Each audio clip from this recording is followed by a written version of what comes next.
I wish I could have this 1 hour or this, a half a day to myself. It And then doesn't you have work like people that. chasing you to come on podcasts. It doesn't work. Exactly. It doesn't work like that. So time is the most important commodity, Yes. right, that you lack as a founder. Happen. And nursery schools to sort of start their Shark Tank. But let's say a middle schooler or a high schooler were to come to you and say, I want to start this online business. What would be the top three things you would ask them to do to get going on their journey? See, first and foremost, I would want to assess. Please give me three tips that Mm. students should follow to be successful tomorrow. Oh gosh, I mean, uh, uh, Hi everyone, I'm so excited today to feature someone whom I've known for a long time, always greatly admired, and someone with whom I know you love hearing today. We have on Parenting Reloaded today Dhruv Shingi, the founder of Yatra.com. Hi Dhruv, thank you for being here. hi Kavita, thank you for having me. My pleasure. Uh, Mm. So, Dhruv, we all know, I mean, you're in the press often, everyone sees this big executive side of you. But I'm going to take you a little back into your own childhood. Sure. And I wanted to ask you, tell me about your school journey, your college journey, a memorable thing that you remember, and also something that you learned then, Mm. which holds true for your success even today. I think school and college was a long time ago, but school was a great time for me. I went to St. Columbus in Delhi, and for my formative years, at least, focused a lot on playing sports in school. Played basketball, played cricket, dabbled around with even others like soccer and hockey. And I think school was a great learning experience from that perspective. It helped me understand, maybe subconsciously, the importance of being part of a team. What does it take to lead a team, right? Build a team, lead a team, and just understanding team dynamics. And over a period of time, as one has grown older and worked across multiple organizations, you realize that that is one of the most fundamental things of running a business, right? Which is, putting in place the right team and then managing the team and making them work together, right? So that's been an interesting experience all through school. College, maybe not more so. College was more, I think, trying to start my own entrepreneurial venture during college. So I didn't have that same experience when it came to college. But school definitely was one of the fondest memories. And having done a lot of this during my childhood, right, it still stays with me. Yeah. Right. Okay. So tell me a little more about your entrepreneurial journey in college. So during college, actually, I tried to set up a chemical manufacturing unit Okay. of all things, right? I don't know where life takes you, right? You never know. But at that point of time, I met someone uh, who was running that business. I was keen on starting something on my own. My father had just retired as well, so there was a little bit of pension money and all that he had received. So used that as startup capital to start this chemical manufacturing unit in Bhiwadi. Ran that business alongside this gentleman for about a 3 year period. Okay. Unfortunately, things didn't work out too well, and I ended up then exiting that business towards, I think this was 19 early part of 1994. So started that in 1991, ran that from 91 to 94, and then moved out of that business. Okay. So Mm. running an online travel Right. company is sort of, the youngsters, why even youngsters? I think for anybody, it seems to be this hot, glamorous thing to do. What was your aha moment when you decided this is the business I'm going to get into? See, this is a program for parents and also students, so I have to be slightly more careful with my choice of words. But just the backstory to that is, I was working in the UK with a company called eBookers. eBookers was in the online travel space. I was there in the early 2000s. Okay. As luck would have it, eBookers got acquired, and one of the first things that happened as part of that acquisition is that I got laid off. Okay. So in that, you know, evening of Dutch courage, when we were out as a team, a few of us decided that we'll come back to India to start this. Okay. So that's where it really originated from. The next morning when the hangover wore off, it still looked like a great idea. And we started building on from there. And that's how it just took a life of its own, right? We went through, raising capital. Capital raising is like a treasure hunt. You go pitch to one person, that one person, maybe puts you in touch with someone else, and so on and so forth. And I think we might have made, upwards of 50 pitches, because at that time, this is 2005, Right. trying to convince investors to look at India for an online business when I think there were only about 3 to 4 million internet subscribers at that point in India. Was quite a difficult task. Right? Right. I mean, today it's a very different situation, right? Today, you talk India and everyone looks at India as this huge digital powerhouse, right? But 20 years ago, that was not the case. Yes. So convincing people to take a bet on India, I think, was a much more harder task. And took us the better part of 6, 7 months to do this. But we finally managed to raise some early capital, and that formed the genesis of what is today Yatra. Hmm. So, two questions into this podcast, and we've touched upon things that I really want to talk about. So, I'll jump into. So, we often, as a student mentor, especially an early year student mentor, I'm constantly talking to students about not giving up. I'm talking to them about resilience. I'm talking to them about having the courage to try. Sure. I'm talking to them about failure is normal. It happens. You dust yourself and you carry on. Yeah. And you have embodied all of that just in the very early onset of your career. Sure. So please talk to me and to all the parents and students listening that what would you say are personality traits that you have that allowed you to try, fail, try again, try again. So what is it that you think are your strongest strengths? I think one of the things that I was fortunate enough with in the early years is that my parents did not try and force me into a particular field, right? I was given a fair bit of flexibility in choosing what I wanted to do. And then the only ask was, if this is the choice that you're making, make sure you do a good job of it. Right. That was the only ask which was there. And I think that gave me a lot of courage to try out, right? And from there on, knowing that even if I fail, there'll be something else that one can do, right? So there wasn't really this thing that you have to only do this. And if you don't succeed in becoming hypothetically an engineer or a doctor, then it's going to be a failure, right? So I think that gave me the confidence to try out stuff, and I think that, in a way, formed the next journey from there, right? So I tried my hands at a few things, right? As I mentioned, at the age of 18, tried to start a business, which didn't succeed. Right. Then, against all odds, just because from a timing point of view, the only option left was to look at, a CA, because, I'd missed all the entrance exam dates, etc. Ended up doing the CA, did that for 3 years, qualified in my first attempt, had a brilliant time with Arthur Anderson where I was doing my CA. Right. Was fortunate enough that they shipped me off to the UK for, an experience to go and work in the UK. Did that for a few years, then decided to give that up and go to B school. Went to INSEAD, came out of that, right, joined Ford Motors of all things, which was in the manufacturing side. Yeah. Decided I didn't want to work in a very large company, gave that up, went into a smaller organization, eBookers, Yeah. which after 2, 3 years got sold off, and I started Yatra, and here I am, 20 years later. Yeah. So I think those early years of being able to take risk, not being typecast in a particular, box, all of those things gave me the confidence to be able to do a lot of this down the road.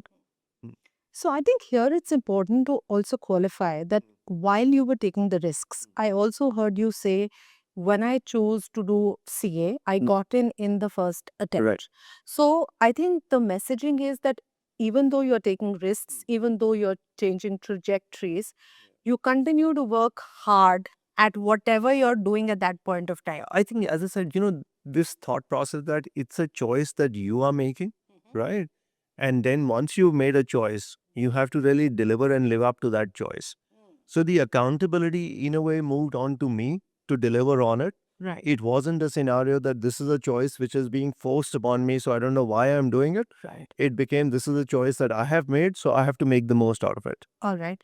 And Uh, how much self confidence did you get with the fact of having your parents in your corner? I think that gave a lot of confidence because, I knew that they are not going to be disappointed by the choice I'm making, and B, I'm not going to be berated for it either, right? And I think those things as a young adult make a big difference, right? Right. That you provide the environment and then let the, young adult make that choice and be accountable for their choice. And now being a father of two teenagers, I realize, how difficult as a parent it is to do that, Yes. right? Yes.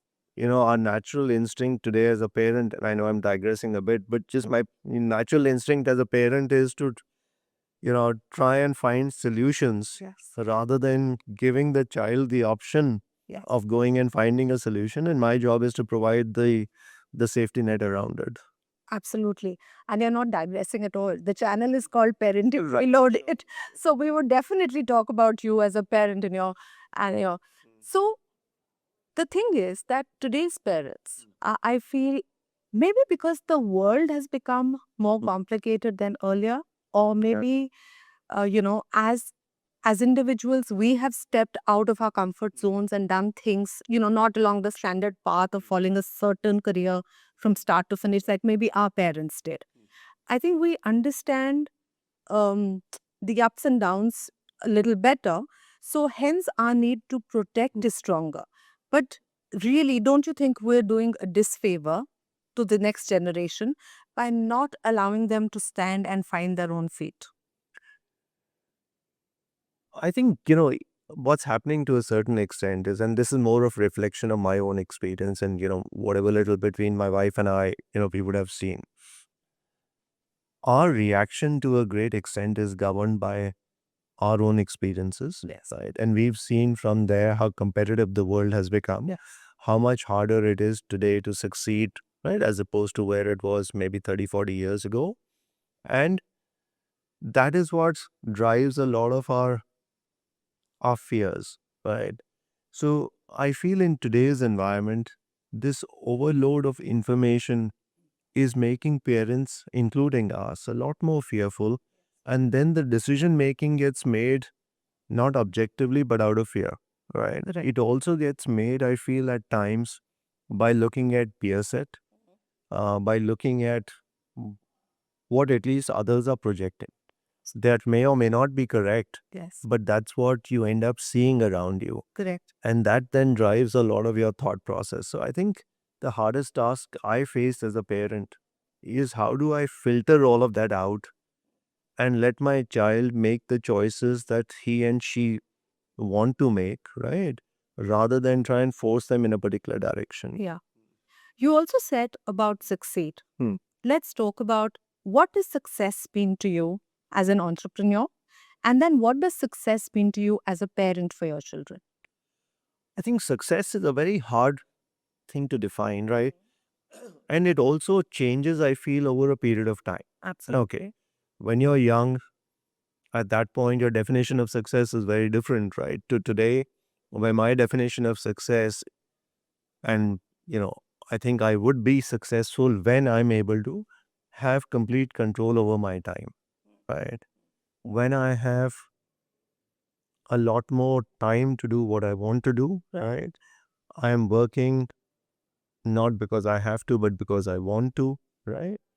Um, when I am happy and content. Those are things which are much more important today for me than any financial parameter, right? Okay. When I was maybe growing up in the initial years of working, you thought success was going to be governed by reaching certain milestones, right? When I start something of my own, when I become the CEO, when I'm like, I have an exit, those things became yardsticks of success. Today, those are not really the yardsticks of success, right? Today, I feel there is a much larger thing to life than just those parameters. But those have also been achieved. may or may not be achieved, right? I think everyone's yardstick of those can be different, right? So from, let's say I might have ticked those boxes that, Yes. yes, I've been a founder. Yes, I've been a CEO for the last, whatever, 20 years. Yes, the company's, had a public exit and all of that. Whether those financial parameters have been met or not is today, not the deciding factor. Yeah. On Okay. that scale, it holds much less weight. Exactly. than it Right. truly. Yeah. The fact that I'm hoping at some point I can have more control over my time, right? The fact that I'm more content in life, right? I'm in a happy space. I mean, those are things which are success for me. And I think, when I look at this from my kids' perspective as well, I feel it's important for my kids to be happy doing what they're doing. It's not important what they're doing, right? As long as they're happy doing what they're doing, I think I will be happy for them. And that to me will be success, right? Trying to guide my kids to realize the importance of that is, I think, a very important part of uh, Tanya and my role as parents, right? Give them that kind of confidence that, listen, success is not governed by what others think about you. Success is governed about what drives you to happiness, right? So that's a big challenge. Yeah. Mm, Okay. mm, Uh, Also tell me now, there Right. is every youngster today wants to be a founder, Right. right? And rightfully so. I mean, I think this whole change of the entrepreneurial mindset is a great shift in the Indian mindset. Sure. But there's also this feeling that if you're a founder, now you just spoke about, I want to have more control over my time. The youngsters seem to think that being a founder means doing what they want, when they want, if they want. So I want you to talk a little bit about things that founders need to do, the disciplines they need to follow to achieve success. I think firstly, people need to realize that being a founder Mm. is a very lonely task, right? Uh, the buck stops at you, Yes. right? All accountability, all responsibility sits with you. Um, and hence, I also feel, rather than being an individual founder, if you have a team or two or three co-founders, it just makes life a lot simpler from that perspective, right? But there are so many demands on your time, right? There are just so many things, especially in the initial years when you're setting up, that you have to do, right? So from uh, being the admin assistant, Yes. right, to the fundraiser, you're doing everything in between as well, right? And you go through a multitude of emotions. Uh, I think there are days where in the same day, and this, happens even today, where you might wake up thinking you really cracked it. But by the afternoon, you feel, my shit, the business is going to get hit badly by this competitive force or something or the other. Yeah. And then, maybe by the night again, you feel, okay, we've survived today. Yeah. Maybe we'll build something tomorrow, right? So it's a emotional roller coaster for sure, being a founder. And it's quite taxing. So anyone who looks at this and says, I'm just going to be a founder and I'm just going to be sitting back and giving directions and that's about it. Yeah. It doesn't happen like that, right? Especially if you're a first time entrepreneur, you're going through the building phase yourself. It's a very, very arduous task. Right. It's a commitment. It's a lifestyle choice, right? Because your life will be engulfed by the venture that you're living with, right? Yeah. Another thing, social media has made success seem so easy that, in an instant, you have youngsters who are creating these billion-dollar companies. You have very, very successful people, but nobody is giving a peek into the backstory of that success. Now, I'm going to ask you, Dhruv, that you are very much at the helm of a very successful career. Sure. But how many hours a day do you still work? How many hours a day do I? See, I'm, one of those people who will start working at like between 5 and 5:30 in the morning, and I'm working till about 10:30, right? Right. So you're always working. I mean, that's just the nature of being an entrepreneur, right? So there is no break, there is no Saturday, there's no Sunday. If something needs to get done, if there's some work that needs to get done, Yes. it just has to get done, right? So I think if you're a founder, And that's why, to your earlier question, I said success for me will be having control over my time. If you're a founder, you have pretty much zero control over your time. Yes. Your time is just demanded in so many different directions that you feel, I wish I could have this 1 hour or this, a half a day to myself. It And then doesn't you have work like people that. chasing you to come on podcasts. It does work. Exactly. It doesn't work like that. So time is the most important commodity, Yes. right, that you lack as a founder. Mm. And to your point on the, people just look at this as your end result and not the amount of time that's gone into it or the hard work that's gone into it. I remember many years ago, I saw a billboard, right? I forget, somewhere in Europe where I was traveling, and this was an Adidas ad. It had Messi on it. Okay. Yeah. And the ad said, I spent 17 years preparing to be an overnight success. Yeah. Okay. Absolutely. I mean, that has stayed with me. I must have seen that like, at least 15 years ago, or maybe even more. But that has just stayed with me because people don't realize that. And I think what you look at from an entrepreneurship point of view, right, or a business success point of view, is the 1%. Absolutely. What you don't see are the 99%, right? So if you talk to a venture capitalist, right, typically people will tell you 90% of startups will fail, 5% will recover the amount which has been invested in them, uh, 2 to 3% will give you a 3-4x kind of return. And then it's only that 1% which is going to be the real outlier. Gone. Yeah. I think what ends up happening is we are celebrating only that 1%, right? Maybe a little bit, people like us who will fall in that, 4-5x kind of bracket, right?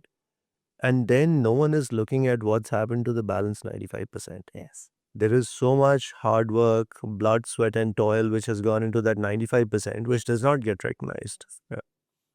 So the important thing is for all students listening and for all parents who have this desire that their children get into entrepreneurship or any career for that matter is that there is no shortcut to hard To work. success, yeah.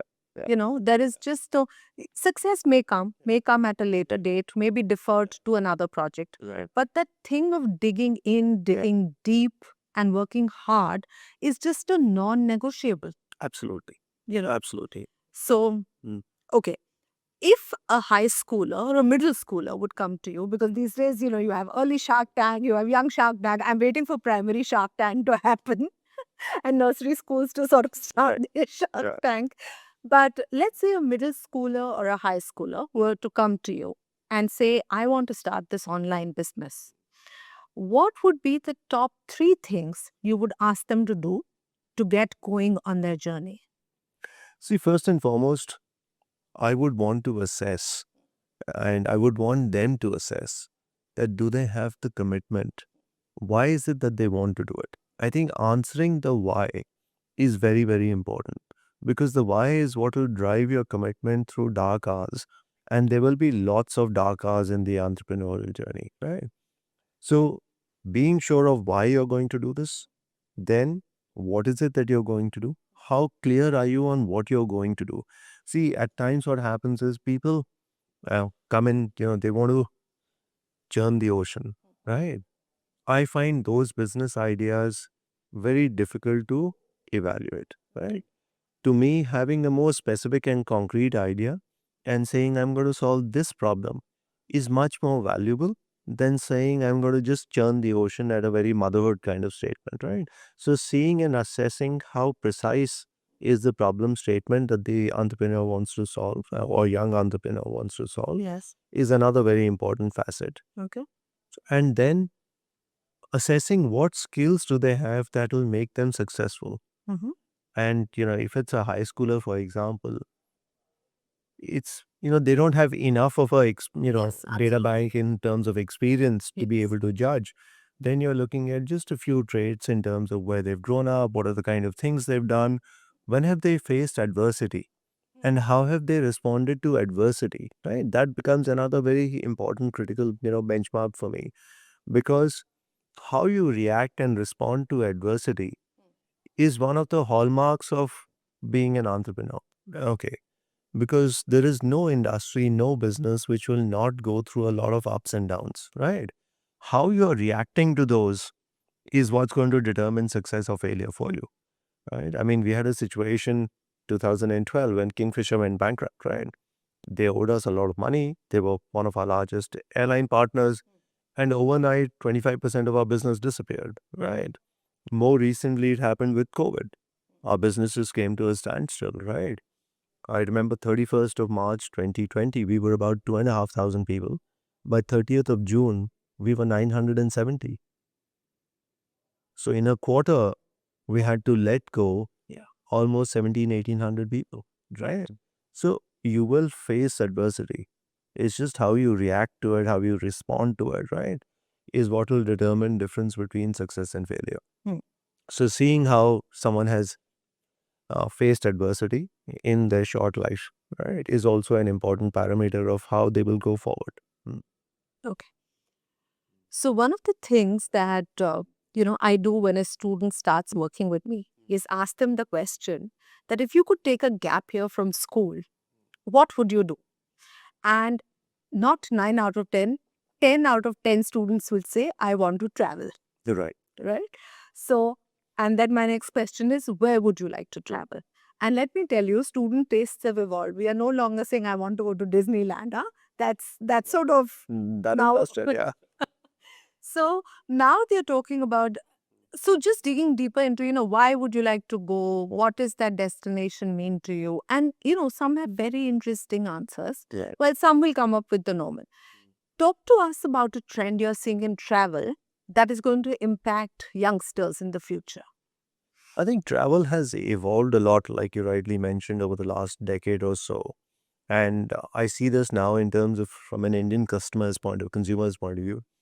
Indian consumers are no longer happy just going to a destination, right? Everyone wants to do something unique. Everyone wants to do something different. So activities and experiences today have become a very large part of the travel, right? It's no longer about just reaching a destination and being in a bus with like 40, 50 other people Correct. and doing the same thing. And I feel a lot of this is driven by Instagram, right? Everyone wants to post a unique experience, Correct. right? Going to the same place that everyone else has been to and part of that and just taking a photograph from a different angle is no longer unique, right? So seeing activities and experiences which are different is something which is happening a lot, and more people are trying to look at nuances, whether it's culinary experiences, whether it's outdoor experiences, right? Looking at treks, looking at, different places where they can go. Um, I've seen diving come up in a big way right now, right? So these kinds of adventure and soft adventure activities and culinary experiences, right? These are two things I think which are really top of mind right now from a travel trend perspective.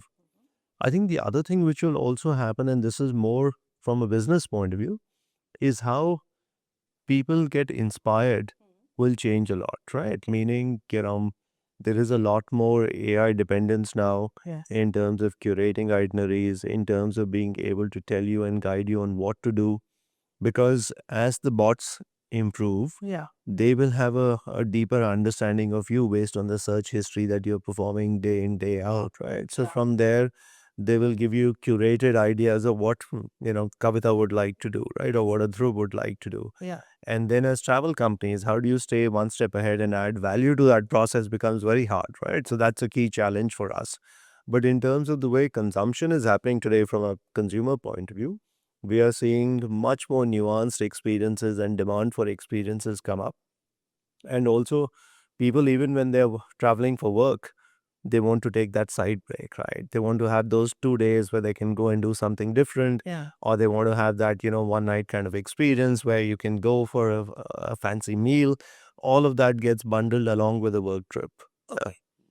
So, as an online company, you want consumers to use online more and more because that's where your business is. As a parent, have you ever struggled with online being used too much? And then, as a parent, steps or as a family, steps that you have taken to ensure that that fine line between the internet not just being used for entertainment, but also education, because today we have no option but to use it for education, is followed. So, talk to me about both scenarios, the business as well as the parent. So business side, obviously, today everything is online. We want it to be further and further adopted. Even in our corporate travel business, there is much more focus on building out SaaS solutions for the employees of the organizations to use. So on that side, it's all driven by adoption, and we want to push hard on that. Right. That's the easy part. The second part of your question is a lot more challenging, right? How do you, as a parent, Yes. get that? It's a very tough one. I mean, I've struggled with my kids from, you know, soft bribes to being angry, right, to incentivization, everything to try and, to just talking to them to limit the usage. But I think it's very hard for kids today to limit the usage of devices just because their life seems to revolve around those. Their friends are on those platforms at all points of times. There's constantly something or the other happening. And I think the way I'm trying to address this is to not think about how do I limit it, but how do I make them responsible adults wherein they can find a way of using it without it overly impacting them. Correct. Because I think trying to take a device away from them is a losing battle, And it's right? yes. It's just, it's just not going to happen. There's just so much for them that's happening on that particular 4-inch or 5-inch screen that if you take that out, I think the mental trauma of that separation anxiety that they have is not worth it. Okay. So my take has been, how do I give them the right tools? How do I guide them to be responsible users as opposed to try and fight that battle? I spent many years fighting that battle and realized it was a losing battle. Right. And thankfully today I'm at a situation where I feel relatively confident that both my kids have been able to strike some kind of a balance in that. Had I tried to just take that away at all points of time and enforce that, I think they would have done it without me knowing it, right? So as parents, I think we guys took a call that rather than fighting that battle, let's see how do we educate them in terms of being better users of it. Correct. How important was communication as a family to ride over this period of when it was always stressful about technology till it became a part where, yes, technology is very much a part of our lives, but be responsible users of it. Yeah. I think communication is very important, and I feel it's the most important thing, right? But how and when to communicate is equally important. Right. Okay. Because I feel So give an not instance, not give an everything example. yeah, not everything should be a teachable moment, right? I try and stay away from that. uh, I want to have a conversation about something that might have happened 3 days ago, Okay. but in an offline kind of environment where it's not viewed as a reaction. Right. uh, my son and I, for example, for the longest period of time played golf every Sunday morning. Okay. Okay. That gave me a chance to speak to him about things which might have happened during the week rather than reacting to that particular incident at that particular point of time, right? So, in an offline environment where he or she is more comfortable, I thought that was a better time to have that conversation, right? Similarly, with my daughter, if there is something that's happened, I try not to react at that point of time, right? I would rather speak to her, 2 days, 3 days later in a more comfortable environment rather than speak at that point. It's not the easiest thing to do. Yes. I'm definitely guilty of having, reacted to it more often than not. But I've learned over the years that conversations had in a more relaxed environment, right, which are detached from the topic that you're discussing, tend to work much better than reacting and having a conversation at that Yeah. point of time. Because then you're responding to the situation rather than reacting to it, you know. And I think so here, while you have given this example, saying, I use this as a strategy to deal with things when the matter is sort of cooled off and I've had some time to ponder over it and then figure out my response. I think what's key for me is you spoke about time being the biggest thing you wish you had more of. Right. But you, as a parent who's deeply involved with their children, and I know you are, it's also, you're taking the responsibility of taking that time out Hmm. to spend with them. Yeah. And I think that is, goes a long, long way. Even if you don't speak about things, the fact that you're present for them, Yeah. the fact that they know you are accessible, Right. the fact they know that you've got their back, I think, this just leads to so much of self-worth Hmm. and self-confidence Right. that just reflects in all areas of their Yeah, life. absolutely. And I think one other facet which is there is that I feel as parents, both of you need to be on the same page, right? I think that's the other thing that we've learned over the years, that if we are not on the same page, the kids don't know how to react to a situation. Yeah. Right. At times they will also try and take advantage of the situation, right? So it's very important, and having these conversations offline has then given us the chance between the two of the us, right, to be able to first figure out, okay, this is how we want to tackle it. Yes. So rather than reacting at that point of time. And this part, the last statement that you made, right, I think I have one kid who's now studying overseas. I'll have another one who will be going there soon. Giving them the assurance that you can pick up the phone at any point of the day or night and call me if something goes wrong or if you need any help. I think that is a very big step to take as a parent, and make sure that your kid feels secure enough, right? Thankfully, I'm very fortunate that at least with my son, uh, something transpired and he had the confidence and the comfort to call me at that point itself. Yes. And have a conversation Yeah. about it, right? So I feel that's very, very important, especially when kids are, thousands of kilometers away. Yeah. Of course, of course. I think as a parent, Yeah. you're completely successful. And this is my personal belief that if something goes south and your child says, I need to call up my parents, rather than saying, oh gosh, I need to hide from my parents, I feel you've done a great parenting job. Yeah. I mean, that will be true success, right? From a parent's perspective, right? As a Absolutely. parent, I think I would truly be successful if they can freely speak to me about anything that might have happened Yeah. without fear of being judged, Yeah. right? I think that would be the ultimate objective. Yeah. Hmm. Great. I think this conversation is giving insight into so many things. So I know that you both are working parents. I know you both have very highly demanding, successful careers. But at the same time, I think to be involved as a parent is key to success in a family. Yeah. And I think that's the onus that every parent needs to hold on to, actually. I think it's the little moments, right? So, to give you an example, when the kids were younger, up till the time they were like 14, 15, I would go drop them to school, Yeah. right? That half an hour, firstly, when they were kids, was very engaging. When they became teenagers, they would just put maybe their own headphones on Yeah. and be in the car, but just physically you're there with them, right? So I think those kinds of things really help build a bond.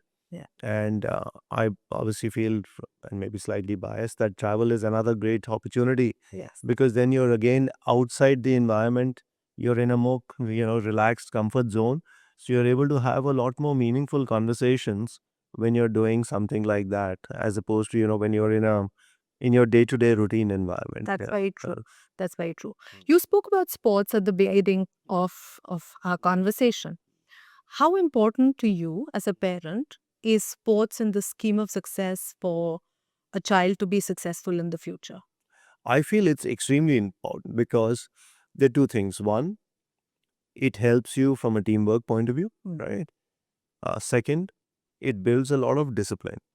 Being good in any sport needs a lot of hard work and discipline, right? And that discipline then carries you forward in life. Correct. I've seen this, in my own case, I see this with my son, right? My son was always into sports.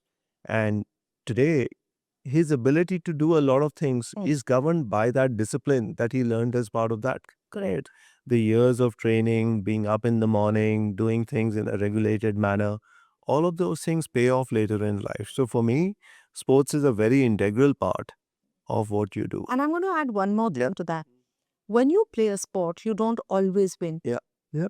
And I think, to lose some, Right. and Absolutely. then framing your attitude towards that loss, Yeah. your parents supporting you through losing a match, and then you having the grit to turn up for practice the next day again. Yeah. And I wish more parents would encourage more sports, because it's really a dying trend that I'm seeing, especially in the big cities. That's quite sad. I think in our case also what happened was because both me and my wife we did sports when we were in school, college, right? All of that. So that stays with you Yes. and you're able to pass that on to your child. But what you're saying is absolutely spot on, right? That we need to make sure that kids really keep doing this. Yeah. It's an integral part of growing up. Growing up is not just about academics, it's about learning life skills. Absolutely. Yeah. Absolutely. So I'm going to end this conversation by asking you, please give me 3 tips that students should follow to be successful tomorrow. Oh gosh, I mean, uh, uh, first and foremost, I would say build a routine. Okay. Okay. Have the discipline, and that discipline will then percolate into other things of life, right? So make sure that you have a set routine, you follow that routine diligently, whether it's, when it comes to studies, whether it comes to sports, exercising, whatever it might be, but have a routine, right? I feel that's a very important life skill to have. The second, which is in today's environment, is learn more and more about AI. Right? I'm sure, they hear it a lot, Yes. but some of these changes which will happen will be quite life defining for them, right? So being more aware of what's happening around us and how that's going to impact the choices that they're making today, 5, 10 years down the road, right, is a very important thing today for children to assess, right? And third, I think, if you want to be an entrepreneur, Mhm. right, really do a sense check of why is it that you want to do it. Okay. Uh, do it because you're doing something that you truly love Okay. and not because of, let's say, a more monetary or a more selfish reason. Okay. Because I feel following your passion and doing something that you like is really important in life. It's very, see, life is hard as we've all discovered, right? Life is very taxing. But if you're doing something that you don't enjoy, then it becomes all the more harder, right? So find something that you truly like, find something that you're passionate about, and then follow that passion.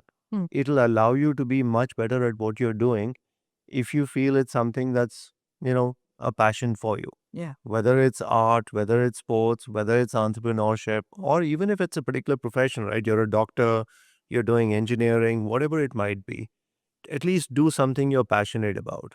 I feel very often people are so driven by short term monetary gains Hmm. that they lose sight of what really matters to them, what are they passionate about. And it's too late by the time you realize that you spent, 10 years of your life doing something that you absolutely hated just for a different reason, right? So I said last question, but I'm going to ask you one more follow-up question. Uh, as a parent, Hmm. what if your child's passions Hmm. are different than your aspirations? As a parent, Correct. how do you support that? And should you support that? Should you be the voice of reason? Should you stand back and allow them to try it? In your opinion, what works? See, first and foremost, in our case at least, I know I speak for my wife as well. We are not trying to vicariously live our life through our children, right? That we are very clear on. Right. We want them to do what they want to do, right? Today, I have a situation where I have a son who wants to be an entrepreneur. Okay. I have a daughter who wants to do something completely different, right? So I'm at peace with both of that. I'm equally happy, right? As I said, for me, what's important is that they do something that they truly believe in and are truly passionate about. Right. I don't want to see them in an environment where they're doing something just for the sake of it and then being miserable in that process. Right. Okay. So I'm very clear on that. I have no expectations of what an ideal career should be for them. Okay. And I think that gives me a lot of flexibility because I don't have that expectation. If I had an expectation, I think that's what would then govern it. But given that I don't have any expectations beyond the fact that I want them to be happy doing what they're doing, it gives me that flexibility today. Yeah. So, for all parents listening, like Dhruv said, allow your children to lead their own lives, give them wings to try their dreams. And if they don't succeed, stand back, let them come to you, give them the comfort they need, and then give them the strength to start all over again. Yeah. On that note, I'm going to end our conversation. Thank It's been absolutely delightful. And it was so nice to see Dhruv, the parent, along with Dhruv, the entrepreneur, on this show. No, thank you you. for having me. I really enjoyed this conversation. It's quite different from what I would normally do. Yeah. And I'm glad I got to do it. Thank you. Thank you, Kavita. Thank